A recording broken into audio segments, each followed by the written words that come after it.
আসসালামু আলাইকুম। আমাজান কেমন আছেন? হ্যাঁ,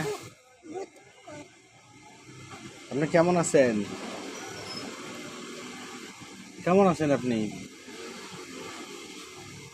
আপনার নাম কি গো?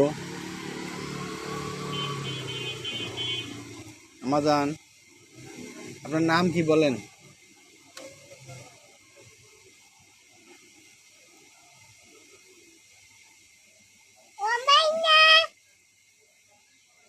আপনার নাম কি বলেন? আমাজান, আপনার নাম কি? হ্যাঁ, ও আমাজান, আপনার নাম কি?